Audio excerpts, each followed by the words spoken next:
Buen día, profesora. Mi nombre es Valeria Rivera y junto a mis compañeros Cristian Gómez y Adriana Oropesa vamos a hacer una breve exposición sobre los actos procesales según lo establecido en el Código Orgánico Procesal Penal. Antes de hablar de un acto procesal, es necesario aclarar que se trata de un hecho jurídico. El acto suele ser obra de un tercero o de una persona y se caracteriza por ser involuntario e irresistible para las partes involucradas.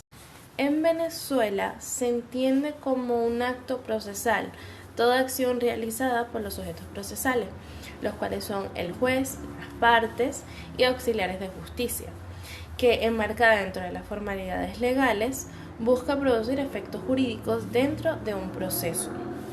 La naturaleza jurídica de estos actos se fundamenta en el principio de legalidad, el cual establece que todo acto procesal debe ajustarse a las disposiciones normativas vigentes para ser considerado válido. Según el artículo 151 del Código Orgánico Procesal Penal, indica que los actos que son de proceso deben ser llevados en idioma oficial, que es el castellano. Es decir, que todos estos actos deben ser presentados bajo ese idioma. Y en caso de que se presente un documento redactado en idioma extranjero, debe ser traducido al idioma castellano, o sea, el idioma oficial de nuestro país. La toga, en el artículo 152 de esta misma ley, nos indica que los jueces, las juezas, el secretario, la secretaria, los abogados, las abogadas, estas personas que intervienen en una audiencia pública y oral deben ser provistos de toga. Este uso de toga es con fines institucionales, es de carácter obligatorio por parte de los jueces y estas personas que acabo de mencionar, que son parte del proceso, que intervienen en el proceso, en funciones del Poder Judicial venezolano. Es decir, que estas personas cuando participen en ceremonias, actividades oficiales que necesitan por acto protocolar llevar esta vestimenta si así lo requiere. Otro punto importante son las actas. En el artículo 153 nos indica lo que debe contener un acta, es decir, que debe tener el lugar, la fecha, el día, la hora en el que fue redactada y las personas que intervienen o que han intervenido. Esta acta debe ser suscrita por funcionarios o funcionarias y demás intervenientes. En caso de que alguno o alguna no pueda o no quiera firmar, se tiene que dejar constancia de esto en el acta. Examen en caso de discapacidad auditiva, que establece en el artículo 154 del COP, que la persona que está siendo examinada en caso de que padezca de alguna discapacidad auditiva o no sepa leer o no pueda escribir, se le asignará un intérprete que serán especialmente escogidos para este tipo de personas que sufren de alguna de estas discapacidades y los ayudarán a dar su declaración en este proceso. Y en caso de que la persona sí sepa escribir y sí pueda leer, su declaración, se va a manifestar por escrito. La comparecencia obligatoria. Esto lo podemos ver en el artículo 155 del Código Orgánico Procesal Penal, que nos indica o quiere decir que cuando el testigo, el intérprete o el experto o la experta que ya ha sido citado con anterioridad a un proceso y omita sin legítimo impedimento comparecer, es decir, que no quiera hacer acto de presencia en el lugar, el día y la hora que se ha establecido, por decreto el juez podrá conducir, es decir, que se pondrá en marcha, se podrá llevar a cabo la fuerza pública a su presencia.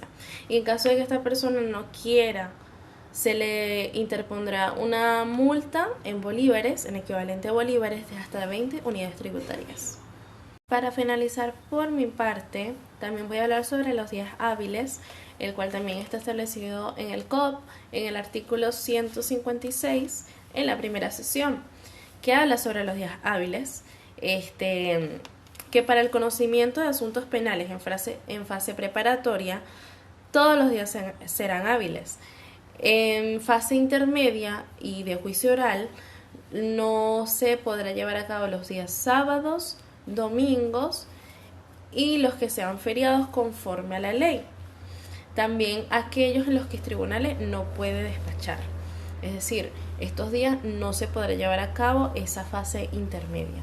También menciona que la administración de la justicia penal es función del Estado y de carácter permanente, es decir, que no puede ser interrumpida por vacaciones colectivas o por cualquier otra medida que afecte el cumplimiento de estos lapsos procesales.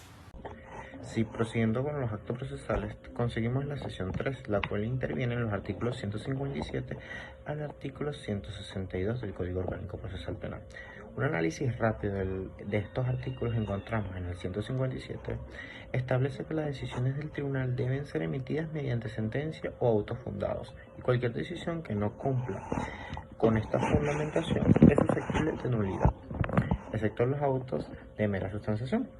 La sentencia se dictan para absolver, condenar o sobreseer y los autos para resolver incidentes, lo que refleja la importancia de la motivación y la formalidad de la resolución judiciales.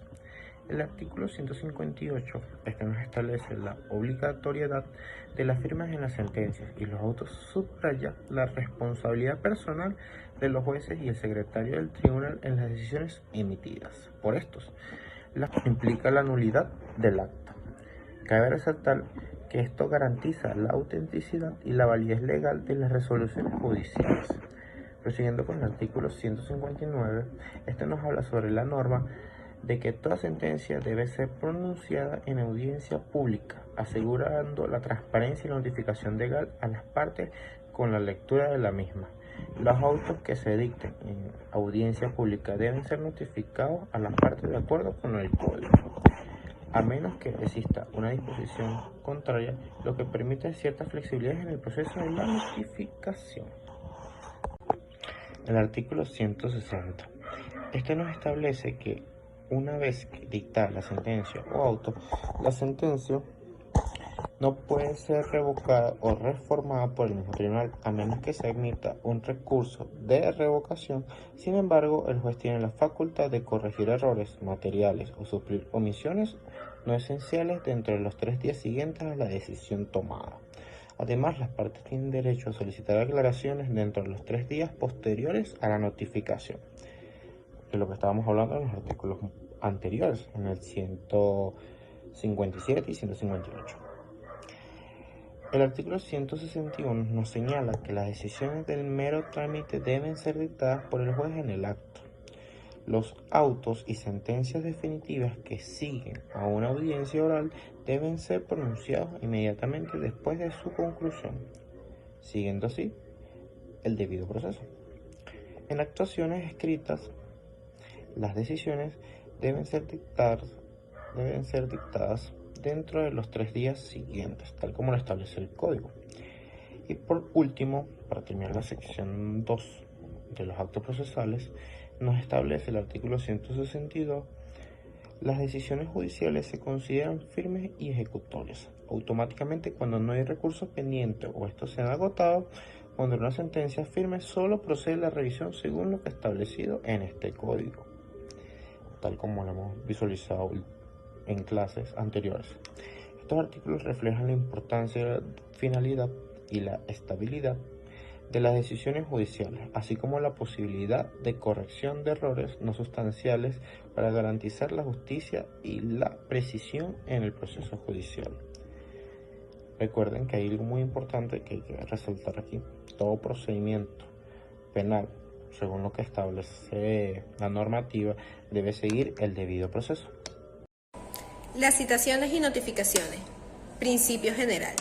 Las decisiones, salvo las disposiciones en contrario, serán notificadas dentro de las 24 horas después de ser dictadas, a menos que el juez disponga un plazo menor. Citación por boleta. En caso de la citación por boleta, en cuando no se encuentre la persona a quien va dirigida, se entregará en su domicilio, residencia o lugar donde trabaja el talón desplegable que deberá tener la boleta y en el cual se dejará constancia de las menciones fundamentales que contengan los fines de su información posteriormente comparecencia. Negativa a firmar. Cuando la parte notificada se niega a firmar, el alguacil así lo hará constar en la misma boleta y a todo evento se procurará hacer la entrega de la misma. En caso de no encontrarse, dejará la boleta en la dirección en la que se refiere en el artículo 165 del Código Procesal Penal. Se tendrá por notificado o notificada en la parte de la misma fecha de la consignación de la copia de la boleta respectiva del expediente. Notificación de decisiones. Las decisiones, salvo la disposición en contrario, serán notificadas dentro de 24 horas después de ser dictadas.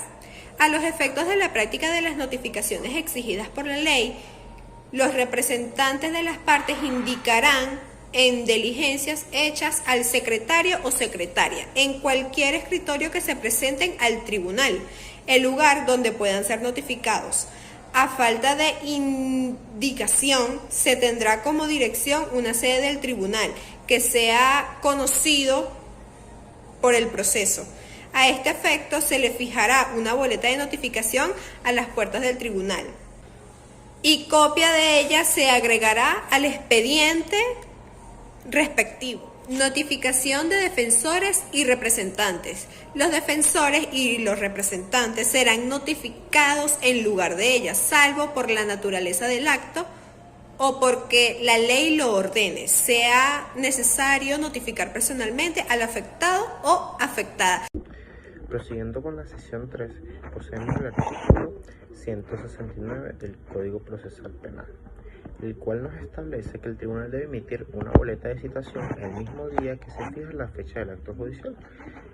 Para las víctimas, expertos, intérpretes y testigos, la citación se realiza a través del alguacil del tribunal o por otros medios como el teléfono, correo y medios electrónicos que se encuentre disponible. Se debe dejar constancia, hay que resaltar esto, que se realizó la acción. La persona mencionada puede también comparecer de manera espontánea. La boleta debe incluir detalladamente el proceso en lugar de la fecha y la hora de comparecencia, además de una advertencia sobre las consecuencias de no obedecer la situación. Claramente está que incluye la posibilidad de ser llevado a la fuerza pública y el pago de los gastos que esto genera, a menos que exista una justa causa. Si el testigo vive lejos, vive en otro estado o no se encuentra directamente cercano al sitio donde se va a realizar el juicio, el Estado tiene la obligación de proveer los medios necesarios para poder trasladar al testigo. Prosiguiendo con el artículo siguiente, que es el 170, este nos habla un poco sobre cuando la persona citada no esté presente para recibir la citación, se entregará una copia en su domicilio, residencia o lugar donde se encuentre su trabajo, a cualquier persona que se encuentre allí que se la haga llegar. La boleta debe incluir claramente la identificación de quien la recibe e información esencial para que la persona citada esté informada y pueda comparecer posteriormente. El funcionario encargado, ojo con esto, de realizar la citación debe consignar la boleta ya sea el mismo día o el día siguiente de que se realice la entrega. Ok, continuando, voy a hablar brevemente sobre lo que es la citación del ausente y cuando la persona no es localizada. Esto está establecido en el artículo 171 y el artículo 172 de la misma ley, del Código Orgánico Procesal Penal. En parte, la situación del ausente es cuando el funcionario tiene conocimiento de que la persona a quien le debe entregar la citación no se encuentra, es decir, que está ausente, debe hacerlo constar en el dorso de la boleta y así también suministrar toda información sobre el paradero de esa persona, entregarla a un tribunal y que el tribunal dicte las decisiones procedentes. En el artículo 172, que habla sobre la persona no localizada, Cuando no se localiza y esta debe ser citada, los órganos de investigación penal se encargarán de citar a la persona en el lugar donde se encuentre.